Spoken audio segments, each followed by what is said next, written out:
Coming to you live from our Auckland Park studios, this is Prime News on SABC 3. Here are the stories making headlines. We are not committing any act of hatred, act of retribution against or violence against anyone. President Cyril Ramaphosa has dismissed allegations that white Afrikaners are experiencing a genocide in South Africa. We put in place steps to explore the grounds to appeal this judgment. National Director of Public Prosecutions says 2 investigations are underway into the prosecution teams involved in the Nigerian televangelist Timothy Omatoso's failed rape case. The order of the majority judgment reads as follows. The appeal is dismissed with cost. The Supreme Court of Appeal has dismissed Dr. Mutumanas' bid to challenge her 2023 deportation, clearing the way for her July trial linked to Thabo Beste's prison escape.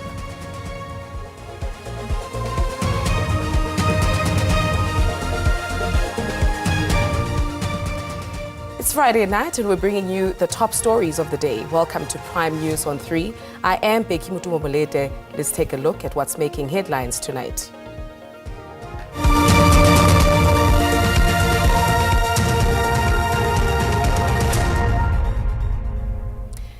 President Cyril Ramaphosa has dismissed allegations that white Afrikaners are experiencing a genocide in South Africa.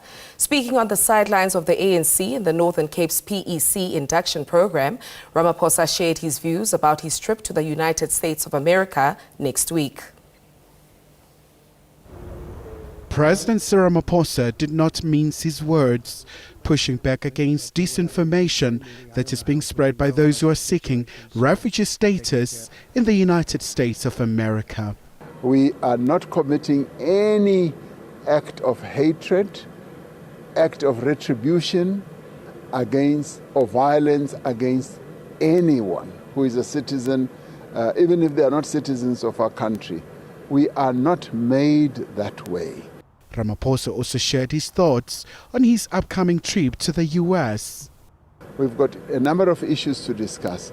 Trade issues, diplomatic issues, and relationship issues. So we are not going to be distracted by anything. We will just focus on what is important for our country. The presidency remains cautiously optimistic that the meeting between President Ramaphosa and President Trump will provide a platform for these 2 strategic partners to engage on a variety of issues. Meanwhile, a number of parties will keep a close eye on this much-anticipated working visit. Kailihle Khumalo, SABC News, Johannesburg. And in addition to that, Ramaphosa says he's confident that Finance Minister Enoch Godongwana will finally table the 2025 national budget next week. He says Godongwana is putting the final touches to his speech and that the retabled budget will be adopted. Ramaphosa says the failure to pass the 2025 national budget in February has left a dark cloud hanging over the Republic of South Africa. This was due to the disagreements between the ANC and the DA over a proposed increase of 0.5 percentage point in value-added tax. Following a challenge by various political parties that included the EFF, the court eventually ordered the halting of the VAT hike and the setting aside of the fiscal framework resolutions. We need to look below that cloud and see whether there is a silver lining. A silver lining that can help us to handle these matters better forward. And that silver lining is to enable us as leaders, as South Africans as well, to immerse ourselves, to get us to delve into understanding our national budget. Tabiso Khadebe, SABC News, Kimberley. Meanwhile, President Ramaphosa has filed papers in the Gauteng High Court in Pretoria seeking leave to appeal the full court judgment of the said court, which found that his decision to assent to and sign the National Health Insurance Act is reviewable and subsequently gave him 10 days to provide the record of the decision.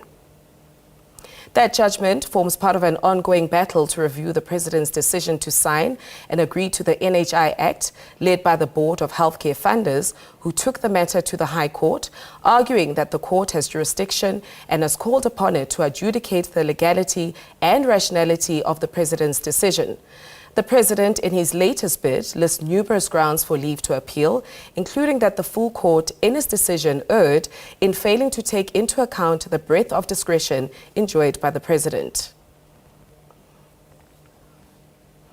President Cyril Ramaphosa has honored the late struggle veteran and human rights lawyer advocate Duma Nokwe with the posthumous conferral of the honorary title of Senior Counsel for the Republic of South Africa. This is on the eve of Nokwe's reburial in West Park Cemetery, Johannesburg, tomorrow. He will be reburied alongside his wife, Vuyiswa Malangabi Nokwe, who passed away in 2008. The former Secretary General of the ANC, who campaigned against the apartheid state on global platforms, including the Organization of African Unity, passed away in Zambia in 1978 at the age of 50. His mortal remains were repatriated to South Africa in 2024.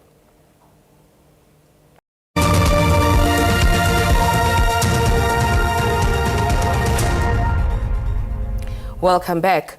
The National Director of Public Prosecutions Advocate Shamila Batohi says 2 investigations are underway into the prosecution teams involved in the Nigerian televangelist Timothy Omotoso's failed rape case. She also reiterated that the National Prosecuting Authority intended to appeal the acquittal ruling in the Omotoso matter. The first group of prosecutors will be probed for misconduct for, amongst other things, creating a WhatsApp group for all their victims. That investigation will be completed in mid-June.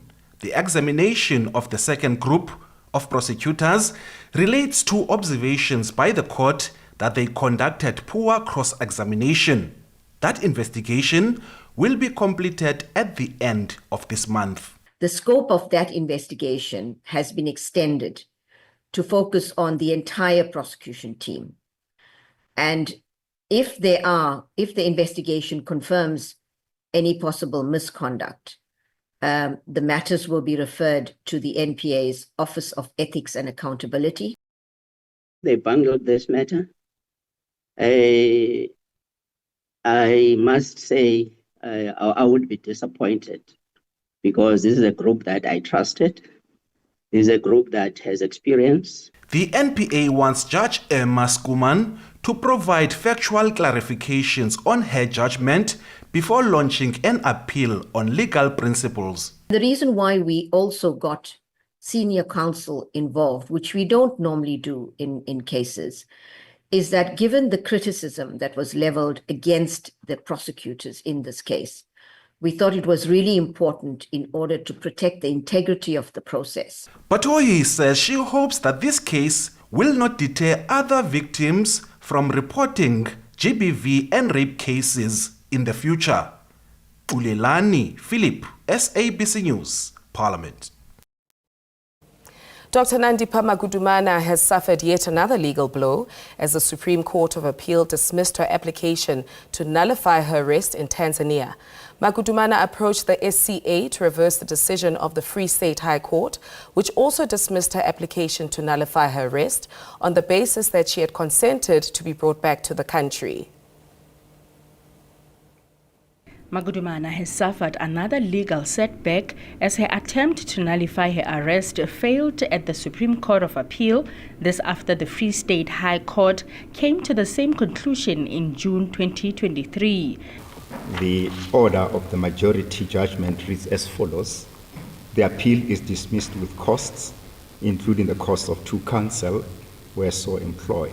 The NPA says this is a boost to the state's case and it paves the way for the trial set for July, where all 9 accused in this matter, including Bester, will be expected to appear. It vindicates our long-held view, firmly so, that the deportation of Dr. Mutumanas from Tanzania in 2023 was above board. There was no untoward conduct on the part of the team that escorted him. Mutumanas' legal team says they are dismayed by the judgment but not despondent. We still have faith in our case, that we have a meritorious case. Obviously, we have yet to receive the judgment. We'll have to study the full judgment, get to understand how the court arrived at the conclusion that it did. The trial in the matter has been set down for the 21st of July to the 19th of September this year. SABC News, Bloemfontein. There's an improvement in the quality of effluent discharge from the Rooiwal wastewater treatment plant in Hammanskraal, north of Pretoria. This emerged during the oversight inspections of the treatment works and the Klipdrift package plant by Water and Sanitation Minister Phemi Majodina and other top officials. The Rooiwal project has faced years of scrutiny marred by allegations of corruption linked to a 315 million rand contract now being probed by the Special Investigating Unit.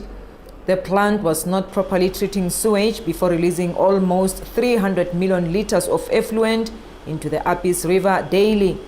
The failure to upgrade Rooiwal previously resulted in the deadly outbreak of cholera in Hammanskraal in 2023, which killed just over 30 people. But officials say there's progress and the upgrading project is envisaged to be completed in June 2026. In addition to completing phase 1A, we have been able to start phase 1B 6 months ahead of schedule. And while we are slightly delayed because of the reasons that you have outlined, that we're supposed to be at 10% on 1B, we are at 6% because of the inclement weather. So the project is going fairly well. Now, the other thing that is quite important, that while we talk about the provision of clean water, there are also environmental issues that we are dealing with here. The upgrading of the Klipdrift plant for the remaining phases is also underway, but there are delays. This package was meant to be 4 modules to be released in a staggered manner. So our new revised dates will be that by September all this work should be done. Our people must be getting that additional 50 megalitres per day.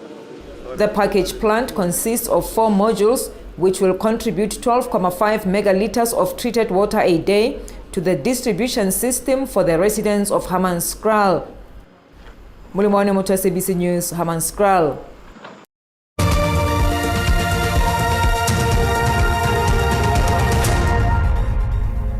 Thank you for staying with us. The Minister of Agriculture, John Steenerson, says his ministry is working on improving relations with the U.S. government as agriculture is the fabric of South Africa. Speaking at the Nampo Park in Bothaville, Steenerson says as agriculture contributes directly to the country's food security, the 49 Afrikaners who have sought refuge in the USA are beyond his control. A week-long agricultural expo showcasing the latest agricultural technologies to boost farming. However, an agricultural expert has highlighted that affordability affects access to technology. The international political climate is also shifting. Despite the recent threat by the U.S. government to increase tariff on imports, the agricultural industry is hoping that government will intervene. New tariff regime proposed by the United States of 30% would be incredibly harmful, but we luckily have seen a pause for 90 days on that, which is allowing us to continue the way in which we were before. Agricultural students have expressed their views on the 2025 Expo. What I've picked up so far is that a lot of people are actually brought about this agricultural experience. As you can see that even black people can enter this agricultural industry and become farmers. I'm motivated in a way that I can even become an agriculture advisor myself. The inspiration about the expo is that agriculture is a very big sector. There's many sides to the agriculture. Then there's insurance, there's tractors, there's insurance for like farming your things. Meanwhile, the agricultural minister has committed to building an environment where farmers and farm workers' safety is guaranteed. Ishmael Mudiba, SABC News, Bothaville, Free State.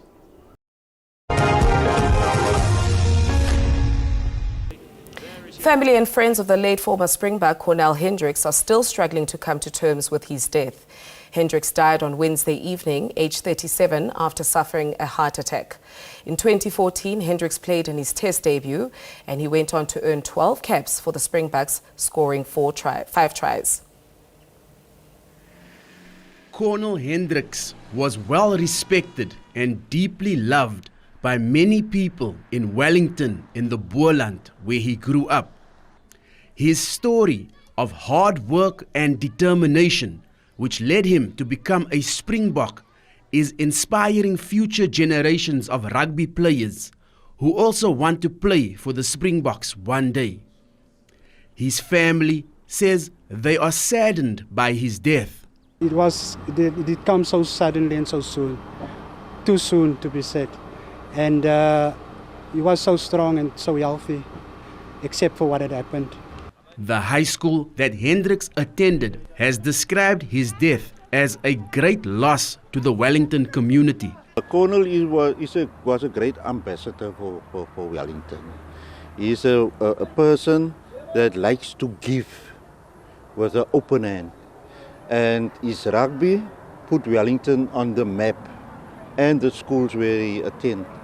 Cornell was also an inspirational figure at Roses United Rugby Club in Wellington, where he played his club rugby. Cornell has literally been the epitome for us of what it is to work hard and never give up, with this never give up attitude, and instilling values through his characteristics and within our rugby club and our rugby community.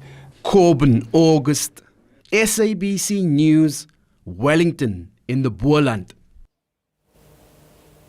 It is now time for the final forecast of the week before the weekend takes center stage. Our weather team has your update coming up next.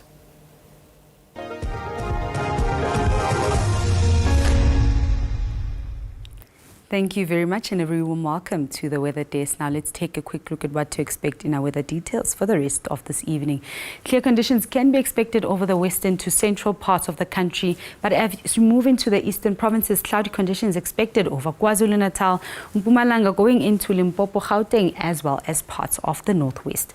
We are expecting winds to pick up to about 30 kilometers per hour over the interior of the Northern Cape, as well as 20 kilometers per hour along the west coast of the country.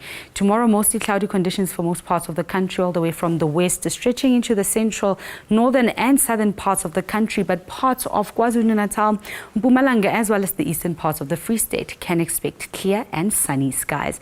And again, winds picking up to about 30 kilometers per hour over the central interior of the Northern Cape, as well as along the southwestern Cape.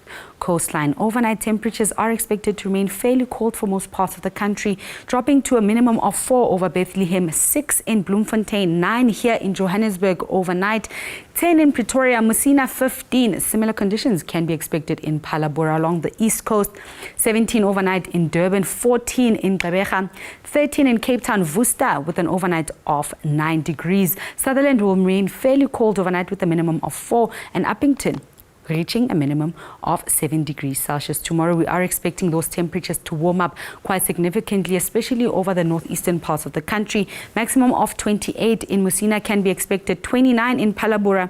Johannesburg slightly cooler with a maximum of 22, 23 can be expected in Pretoria, 29 in Richards Bay, Durban 26, East London maximum of 28, 23 in George, Cape Town 25, Sutherland will peak at a maximum of 22.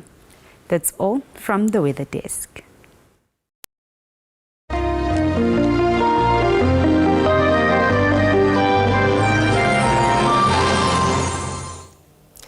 that's the way it is. Thank you for tuning in. Wishing you a fantastic weekend ahead. From myself and the team, stay inspired and stay ahead. Good night.